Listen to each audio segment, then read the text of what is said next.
கர்த்தருடைய பரிசுத்த நாமத்திற்கு மகிமை உண்டாவதாக. இந்த 9ஆம் மாதத்தின் 1ஆம் தேதிக்காக ஆண்டவருக்கு கோடான கோடி நன்றி. கடந்த 8 மாதங்களிலும் கர்த்தர் நம்மை கிருபையாய் வழிநடத்தி 9 மாதம், 9 என்று சொன்னால் ஆவியின் வரங்கள் 9, கனிகள் 9. அது நினைவுக்கு வரணும். ஆமென், அல்லேலூயா. கர்த்தர் நம்மை வரங்களாலும் கனிகளினாலும் அலங்கரிப்பாராக. கர்த்தருடைய பரிசுத்த நாமத்திற்கு மகிமை உண்டாவதாக. வாசிப்போம். ஆதியாகமத்தின் புஸ்தகம் 31ஆம் அதிகாரம் 3ஆம் வசனம். ஆதியாகமம் 31:3. கர்த்தர் யாக்கோபை நோக்கி, உன் பிதாக்களுடைய தேசத்திற்கும் உன் இனத்தாரிடத்திற்கும் நீ திரும்பி போ, நான் உன்னோட கூட இருப்பேன் என்றார். ஆமென், அல்லேலூயா.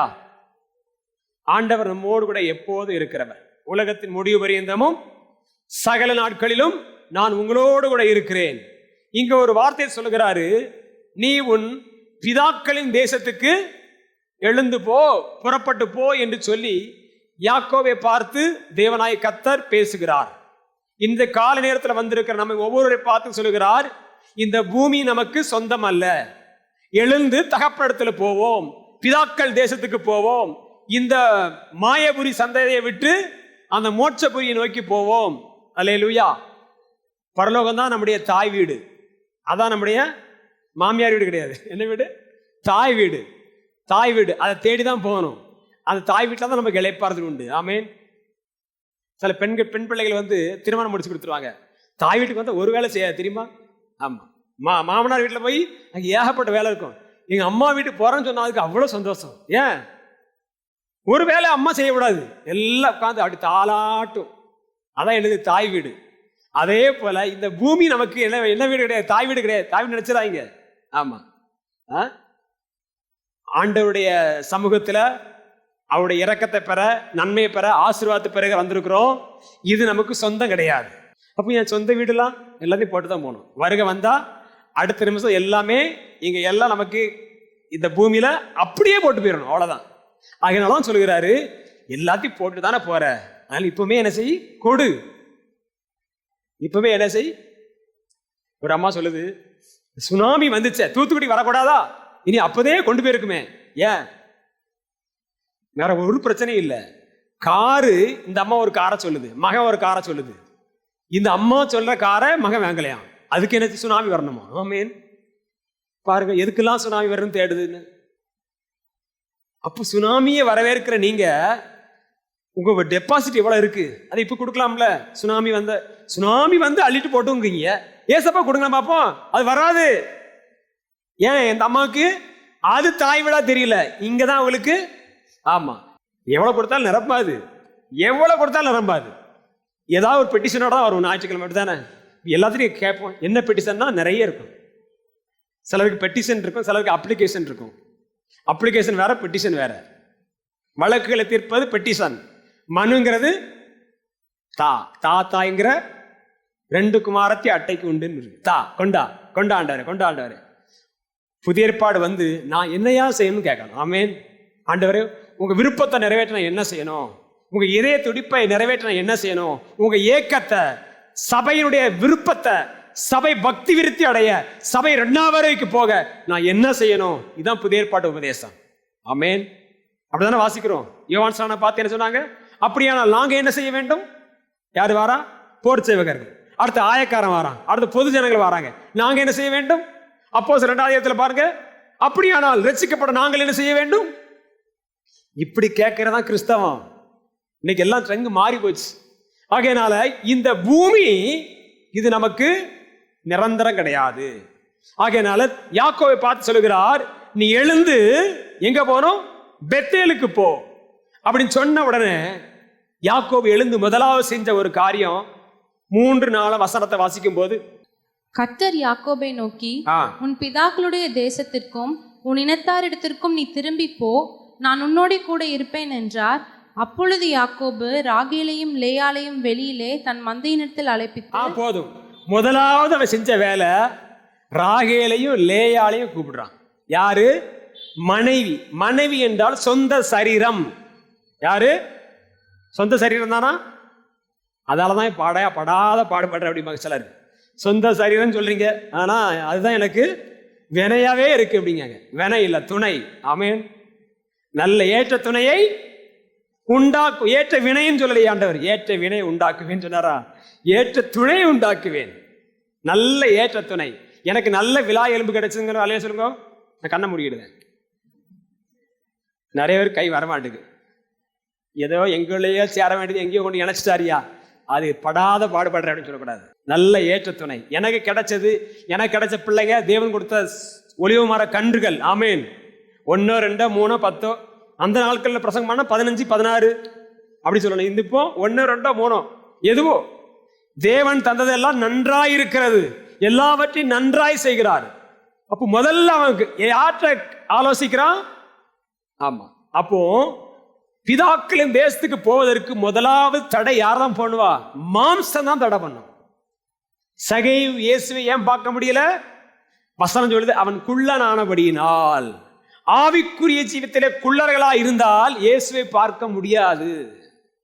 ஆவிக்குரிய ஜீவித்தில குள்ளர்களா இருந்தால் இயேசுவை பார்க்க முடியாது. சொந்த மாம்சமே அவனுக்கு தடை. ஆகையினால என்ன, குடுகுடுன்னு ஓடி போய் காட்டத்தை மரத்தில் ஏறி உட்கார்ந்து அவர் வருவாரான்னு பார்த்துட்டு இருக்கிறான். மனசும் மாம்சம் விரும்புகிற ஒரு ஓட்டத்துக்கு முடிவு வைப்போம். இந்த புதிய மாதத்துல 1ஆம் தேதி வந்திருக்கிறோம். ஆண்டவர் நம்மை ஆசீர்வதிக்கட்டும், நம்மோட கூட இருக்கட்டும், நம்முடைய கையின் பராசை வர்த்திக்க செய்யட்டும். ஆனா என்னைக்கெல்லாம் உங்க மனசு மாம்சம் விரும்புறபடி ஒரு தீர்மானத்தை எடுக்கிறீங்களோ அதுதான் வேதனையா இருக்கு. தேவனே நீங்க பேசுங்க, பேசுற வரைக்கும் நான் காத்திருப்பேன், நீங்க சொல்ற வரைக்கும் நான் காத்திருப்பேன், நீங்க சொல்றதை தவிர வேற எதையும் செய்ய மாட்டேன் சொல்லி பாருங்க. அதுக்கு பிறகு ஆண்டு பேசி ஒரு பிரச்சனை வருதுன்னா அதுல பெரிய மகிமை இருக்கும். ஆமேன். ஆமா, ஆண்டு சில காரியங்கள் துவக்கல் அப்படி நீங்களே துவக்கினீங்கன்னா அதில் நிறைய பிரச்சனை இருக்கும். அதனால முதலாவது நமக்கு மாம்சம் தடையா இருக்கும். ஆதாமுடைய வீழ்ச்சிக்கு ஏவாள் ஒரு தடை. யோபுடைய பக்தி வாழ்க்கைக்கு மனைவி ஒரு தடை. ஆகாப் ராஜா பெரிய ராஜா, அவனுக்கு தந்திரமான யோசனை செஞ்சது யாரு? சொந்த மாம்சம். யாரு? ஏசபேல். ஆனா யோபு நீங்க பாருங்க, யோபு மாம்சமான குரலுக்கு செவி சாய்க்கல. ஆகையால கர்த்தர் அவனை ரெட்டிப்பாய் ஆசீர்வதிக்கிறார். அல்லேலூயா. மாம்சமான சத்தத்துக்கு காதை அடைச்சிருங்க, வேண்டாம். மாம்சம் என்னைக்குமே சுகமாகத்தான் விரும்பும். ஜெபம் பண்ணு அப்படின்னா கொஞ்ச நேரம் தூங்கிட்டு ஜெபம் பண்ணுவாங்க. பொதுவாக அதிகாலை விடிய காலம் வந்து கொஞ்சம் எல்லாருக்கும் நித்திரை கண்ணை அசத்த தான் செய்யும். சிலருக்கு பிரசங்கத்திலே அசத்தும். அவங்க விசேஷமானவங்க, அவங்கள ஒண்ணுமே சொல்ல முடியாது. இயேசுநாதர் வந்து பிரசங்கம் பண்ணாலும் அங்கேயும் தூங்குற கோஷ்டிகளுக்கு தான் செய்யும். விடிய காலங்கிறது கொஞ்சம் ஒரு இனிமையான நேரம் தான். அதை கர்த்தருக்கு கொடுக்கணும்.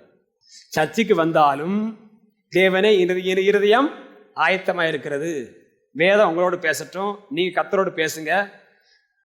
பைபிள் வாசிக்காம நம்ம என்ன செய்யக்கூடாதுனால துவங்கக்கூடாது.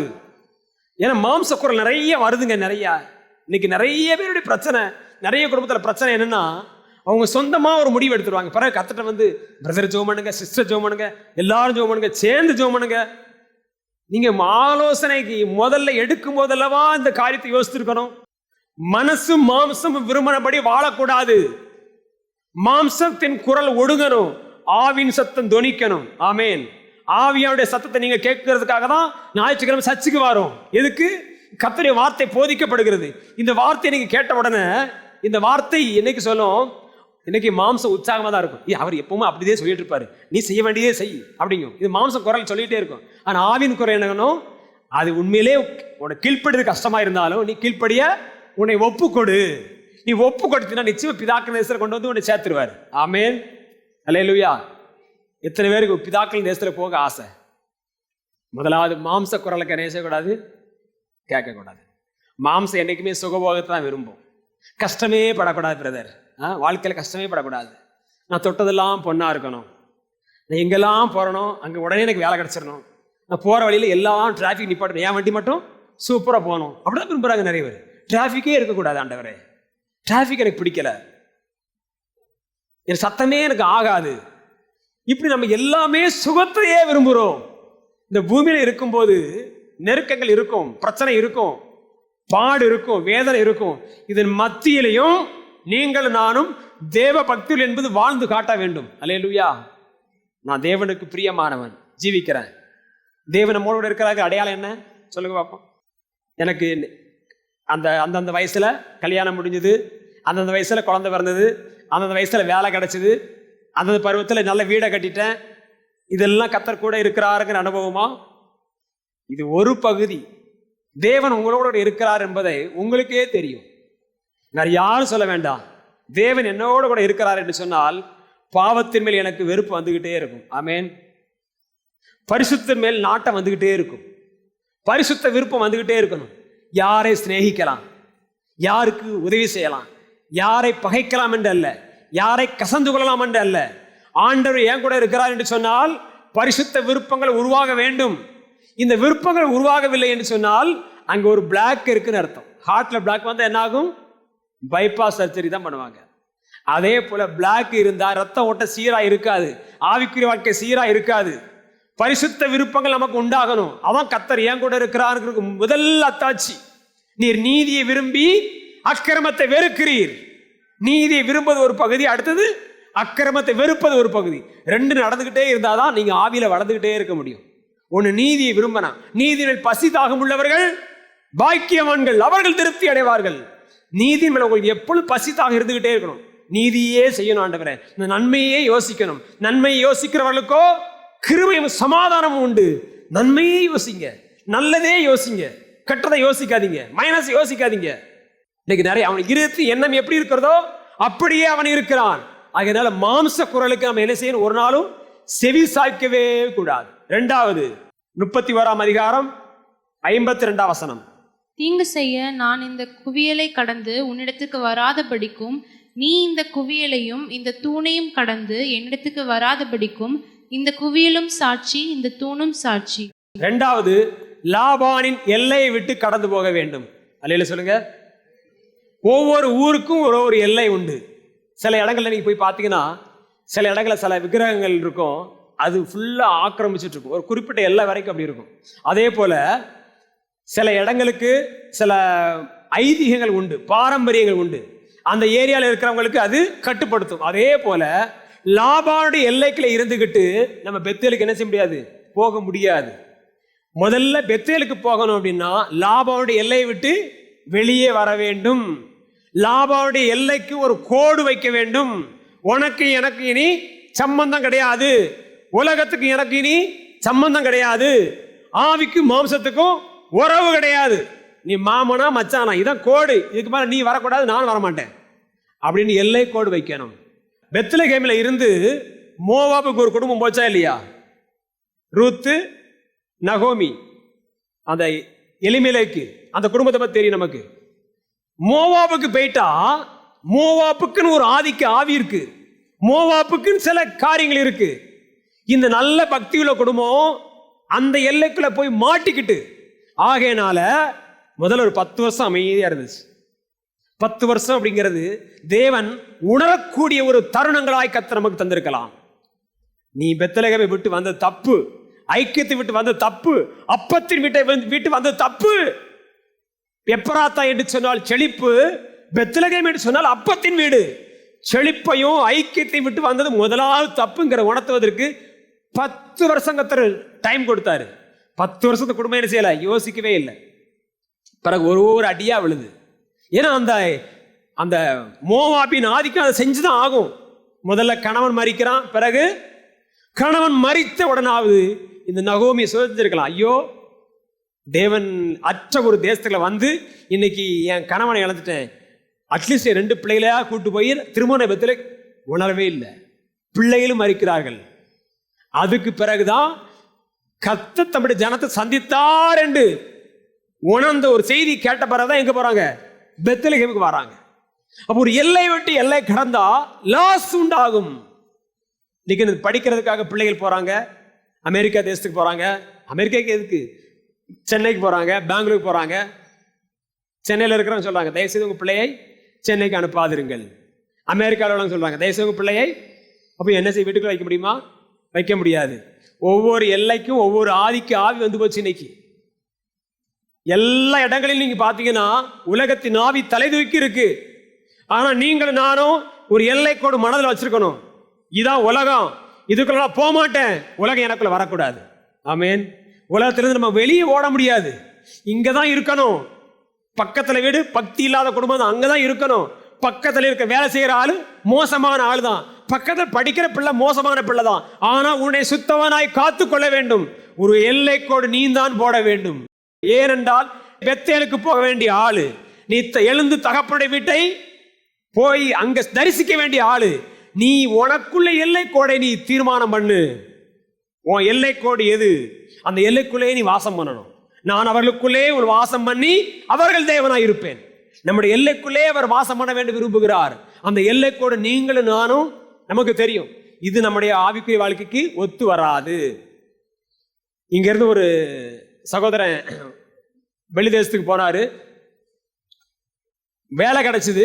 அதுக்கு முன்னாடி அந்த அம்மா விசாரிக்கிறாங்க, தம்பி அந்த இடத்துல சர்ச்சை ஏதாவது இருக்கா அப்படின்னாங்க. இம்மா சர்ச்சை எதுவுமே கிடையாது. சரி, உன் ரூம்ல ரசிக்கப்பட்ட பிள்ளைங்க யாரா இருக்காங்களா? அப்படி யாரும் கிடையாது. அப்படின்னா சீக்கிரம் வந்துறியா?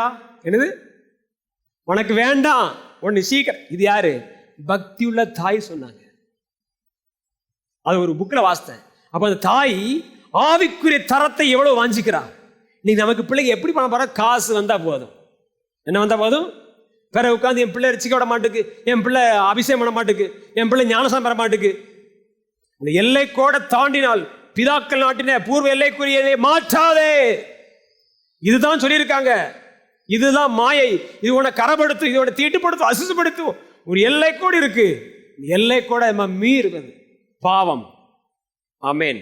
அடைப்பை பிடுங்கிறவனை பாம்பு கடிக்கும். என்ன கடிக்கும்? அடைப்புனா என்னது? ஆண்டவர் எல்லை வச்சிருக்கிறார். எம்மா இதை இம்மட்டு வா, இதுக்கு மிஞ்சி வராதே. அதே போல நமக்கு ஒரு எல்லையை நம்ம நமக்கே வச்சுக்கிடணும். இதுதான்ப்பா, இதுதான் என் தரம். நமக்கு தெரியும் நம்ம எதிலெல்லாம் விழுந்து போவோம், எதில் பலவீனம். செல்போன் நமக்கு பலவீனம்னா அதை சுத்தில வச்சு என்ன செய்யணும்? உடைக்கணும். ஆமேன்னு சொல்லுங்க. நான் சொன்னேன், ஒரு பாஸ்டர் அவர் டேபிளில் பட்டன் ஃபோன் வச்சிருந்தார். நான் சொன்னேன், பட்டன் ஃபோன் வைத்திருக்கிற வைத்திருக்கிறவர் பாக்கியவான்கள், ஏனென்றால் பரலோகராஜ்யம் போவார்கள். அப்படிதான் நம்ம வசனம் எழுத போனாலே வருது. ஏன்னா ஆண்ட்ராய்டு ஃபோன் இருக்கிற ஃபோன் வச்சிருக்கிற எல்லா வாலிப பையனும் வாலிப பிள்ளைகளும் ஏன் பெரியவங்களும் கூட, அதுலேயும் நம்ம குறைஞ்சவங்களா? ஆமாம். உடனே பெரியவங்க அப்படி தப்பிச்சிடறான்னு பார்க்காதீங்க. எல்லாரையும் மயக்கிட்டு இருக்கு. மயக்குகிற ஆவி அது, சாத்தானுடைய வஞ்சகம் எல்லார் கையிலும் இருக்கு. செல்ல பார்த்துக்கிட்டே நரகத்துக்கு போகலாம். பைபிளை கொடுத்துருக்காரு. பைபிளை யார் வாசிக்கிறது இல்லை. பைபிளே இன்னைக்கு செல்ல தான் வாசிக்காது. தெரியுமா உங்களுக்கு?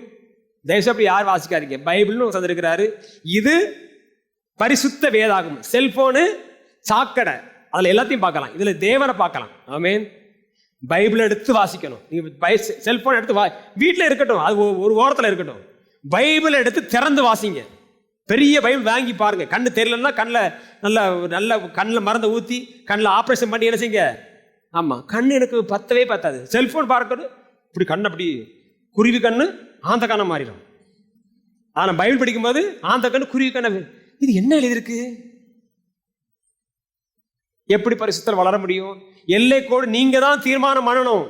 எதெல்லாம் உங்க ஆவிக்குரிய வாழ்க்கையில சத்துருவா இருக்கு, எதிரியா இருக்கு, தீர்மானம் பண்ணுங்க. வேண்டாம், எனக்கு வேண்டாம். நான் பெத்தேலுக்கு போக வேண்டிய ஆளு.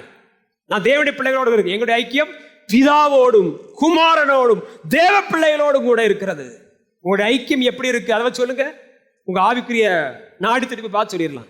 இது பரிசுத்த நாடி நினைஞ்சிட்டு இருக்கு, இழுத்துட்டு கிடக்கு. இது அன்பு கூறவே மாட்டேங்குது. இது கல்லூலி மங்காம். என்னது சொல்லுவாங்க? கல்லூலி மங்காம். என்ன கல் நார் உரிச்ச கதை. சிலர் அசைய மாட்டாங்க. என்ன வசனம் சொல்லுங்க? அசையா பர்வதம் போல் இருப்பாங்க. கர்த்தரை நம்புவதற்கு என்றைக்கும் அசையாமல் இருக்கும் சீயோன் பர்வத்தை. அது இருந்தாலும் பரவாயில்லையே, நீ வசனம் சொன்னாலே கர்த்தரின் பிரசன்னத்தால் பர்வதங்கள் என்ன செய்யணுமா? வசனம் பேசும்போதே நீங்க அப்படியே உங்களை அப்படியே அலசல் போட்டுக்கிட்டே இருக்கணும். இன்னும் வீட்டில் போயெல்லாம் அதில் மறந்துடும், எல்லாம் மறந்துடும். இந்த நடைவிட்டு தாண்டின உடனே மறந்துடும் எல்லாருக்கும். தெரியுமா? ஏதோ பேசினார், நல்லா பேசினார், என்ன பேசுறா மட்டும் கேட்காதீங்க. அது மட்டும் எங்களுக்கு பிடிக்காது. நல்லா பேசினாரியா, அவ்வளோதான். அப்படி கேட்கும் போதே நம்ம சரி செய்ய வேண்டிய காரியத்தை செய்யும் போது இந்த இடத்துல தானே கர்த்தர் உங்களை ஆசீர்வதிப்பார். வேறொரு இடம் இல்லை. நீ ஒரு ஃபாஸ்டிங் பிரேயர் இருந்து நைட்டெல்லாம் அழுது ஜோம் பண்ணி நீ கரெக்ட் பண்ணு. வசனம் வரும்போதே இது என் வாழ்க்கையில எனக்கு டிராபேக்கா இருக்கு, இது எனக்கு வேதனையா இருக்கு, இது எனக்கு கண்ணியா இருக்கு ஆண்டவரே, அப்படி ஒரு மனஸ்தாபத்தோடு நீ வசனத்தை கேட்டுட்டே இரு. தேவ ஆவியர் பலமாய் உனக்குள்ள கிரியை செய்வார். உன் குடும்பத்துல கிரியை செய்வார். இந்த சபையில கிரியை செய்வார். இந்த சபையின் பிள்ளைகளை கர்த்தர் உயர்த்துவார்.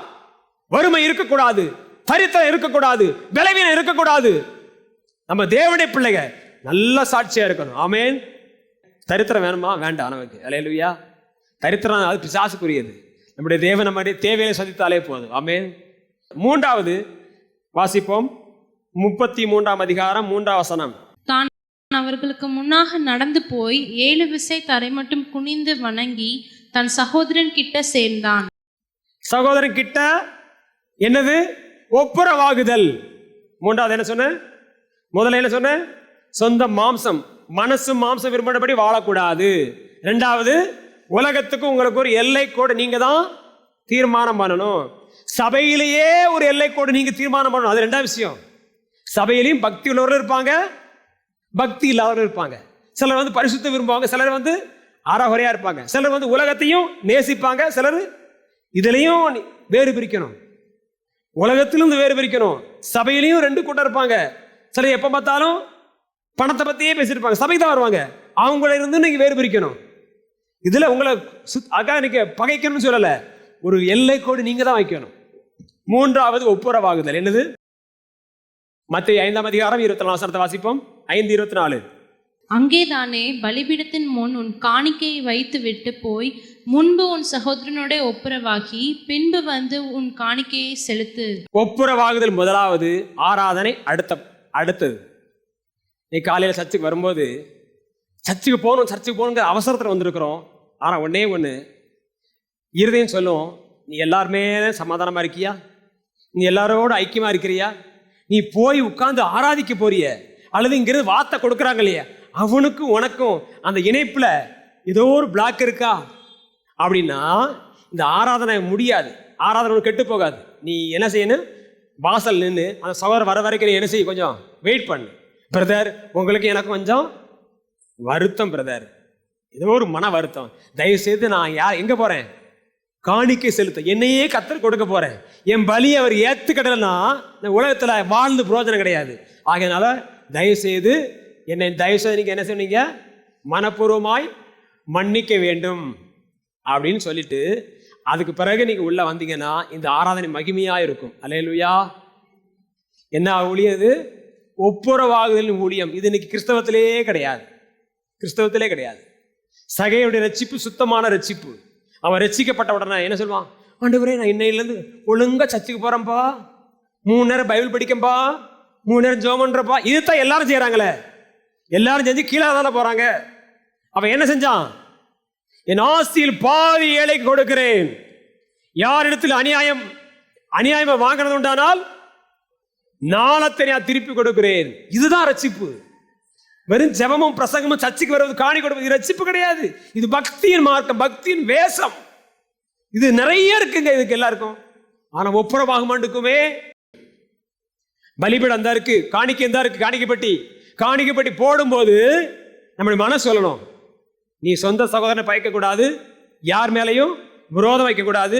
ஒருவேளை அவங்க கசப்பா இருக்கலாம், அது அவங்களுடைய பாற்று. ஆனா நீ மனசார நீ யாரையும் நினைச்சக்கூடாது, பகைக்கக்கூடாது. தன் சகோதரனை பகைக்கிற எவனும் மனுஷ கையில கத்தி கிடையாது, ஆனா மனுஷ கொலைபாதகன். பாருங்க, பகைத்தால் அது ஒரு பெரிய பகை. இது பெத்தேலுக்கு போக தடுக்கும். யாக்கோபு, நீ சகோதரன் ஒப்புரவாகி தான் பெத்தேலுக்கு வரணும். அதே போல ஒப்புரவாகாமல் பரலோகம் போக முடியாது. அல்லேலூயா. சிலருக்கு மரண படுக்கையில பாதிச்சுட்டு இருப்பாங்க. அது வரைக்கும் வெயிட் பண்ணக்கூடாது. அன்னன்னை காரியத்தை அன்னன்னைக்கே சரி செய்யணும். இன்னைக்கு இந்த வாரத்தில் உங்களுக்கு கஷ்டம் இருக்குன்னா, இந்த வீக்னால ஏதோ ஒரு வருத்தமோ ஒரு சகோதரர் மேல மனப்பாரமோ இருந்ததுன்னா அடுத்த வாரம் ஞாயிற்றுக்கிழமை வரைக்கும் பார்க்கக்கூடாது. நம்ம என்ன சொல்லணும்? கனம் பண்ணுவதில் ஒருவர் முந்திக் கொள்ளுங்கள். அதே போல கர்த்தருடைய ஆசீர்வாதம் உங்களுக்கு நிறைய வெயிட்டிங் இருக்கு.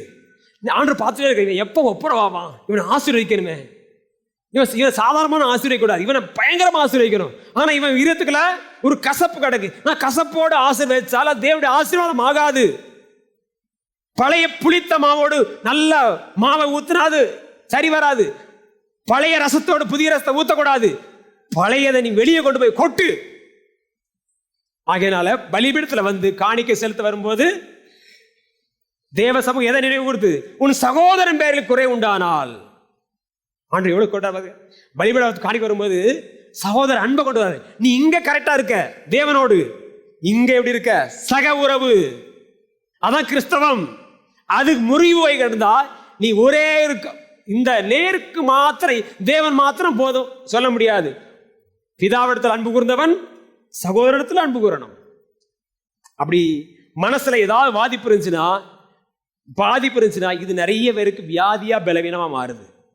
காலமெல்லாம் தீர்க்க முடியாத வியாதி பலவீனங்கள் சின்ன ஒரு ஒப்புரவாகுதல சோகமா இருக்கு. அல்லேலூயா. ஆமா, நல்ல கசப்புல, வைராக்கியத்துல, எரிச்சல். சிலருடைய பேரை கேட்டாலே உங்களுக்கு எரிச்சலா வருதா? வராத உங்களுக்கு? நீங்க தேவதூதர்கள், உங்களுக்கு வராது. சிலர் வரும், பிளட்டு கொதிச்சு வரும். ஒரு சகோதரி பேசுறேன், பிரதர் அவனை மட்டும் பேசாக்க எனக்கு ரத்தம்லாம் கொதிக்குது. எப்படி? அடுப்புல தீய வச்சு தண்ணி கொதிக்க வச்சாலும் கொதிக்கும். இந்த அம்மாவுக்கு பேச்ச கட்டாலே கொதிக்கலாம். எவ்வளவு சூப்பரான ஆள் பாருங்க. மோசம், டேஞ்சரஸ் ஃபெல்லோ. இந்த மாதிரி ஆள்லாம் சபையில் இருக்கக்கூடாது. பேச்ச கட்டா ஒருத்தர் சொன்னாரு, அவர் 2 MA படிச்சிருக்காராம். என்ன படிச்சிருக்காரு? மாமா. எப்படி? 2 MA படிச்சிருக்கிறாரு. அவர் சொன்னாரு, நான் படுக்கையில் இருக்கும்போது ஒருத்தன் வந்தான், சகோதரனே நீ தப்பு பண்ணியிருந்தா உன் தவறை அறிக்கை பண்ணுன்னு சொன்னான். நான் படுத்து கிடந்து பல்ல கடிச்சிட்டு இருந்தேன். ஏன் நான் மட்டும் கையில் கத்திருந்தேனா உனக்கு ஒரே குத்தா குத்திருந்தேன். யாரு? பைபிள் எடுத்து பிரசங்கம் பண்ணுறாரு. இப்படிப்பட்ட ஒரு ஸ்டேட்மெண்ட் சொல்றாரு. சபையிலன்னு சொல்றாரு பாருங்க. எந்த மோசமான ஆவி, கொலைபாதகத்தின் ஆவி. இந்த கொலைபாதகத்தின் ஆவியிலிருந்து வார்த்தை போனாய் எல்லாரும் கொலைக்காரனை தான் மாத்தும், யாரையும் நல்லவனா மாத்தாது. யார் மேலும் கசப்பு இல்லப்பா, எவர் மேல வருத்தம் இல்லப்பா. வருத்தத்தையும் கஷ்டத்தையும் வச்சுட்டு நம்ம பரலவும் போக முடியாது. ஆமேன். இருக்கா? வண்டியா இருக்கா? ஒன்னே ஒன்று இருக்கா? ஒன்னே ஒன்று கண்ணேவன் வச்சிருக்க, அதையும் தூக்கி போடுங்க. எதுவுமே வேண்டாம். சின்ன ஒரு கசப்புல பரலவத்தை இழந்துடக்கூடாதுங்க. ஏன்னா கசப்பு, வைராக்கியம், விரோதம், பகை இதெல்லாம் ஒரு லிஸ்ட்ல வருது பாருங்க. சகோதரனோடு ஒப்புரவாகணும். யாரு? யாக்கோபு. கஷ்டமான காரியம்தான். ஒப்புரவாகாமல் பெத்தேலுக்கு போக முடியாது. சகோதரர் மேல குறை உண்டானால் நீ என்ன செய்?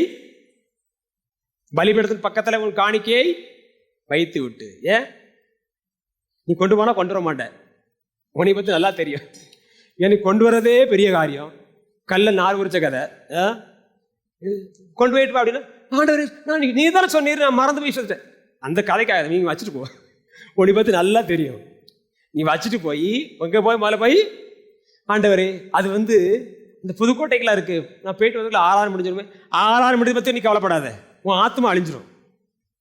ஆண்டவரே அது திருநெல்வேலியெல்லாம் இருக்கு, திருநெல்வேலிக்கு நாங்கள் பஸ் கிடைக்காது, நீ எங்க போய் உருண்டு போய் நடந்து போய் போ, காணிக்க வச்சுட்டு கெட் அவுட் முதல்ல அப்படின்னு சொல்ற. அப்படிதான் சொல்றாரு. ஏன் பைபிள் அப்படி எழுதலையோ? உங்க பைபிள் எழுதலையா? அப்படிதான் போட்டிருக்கு.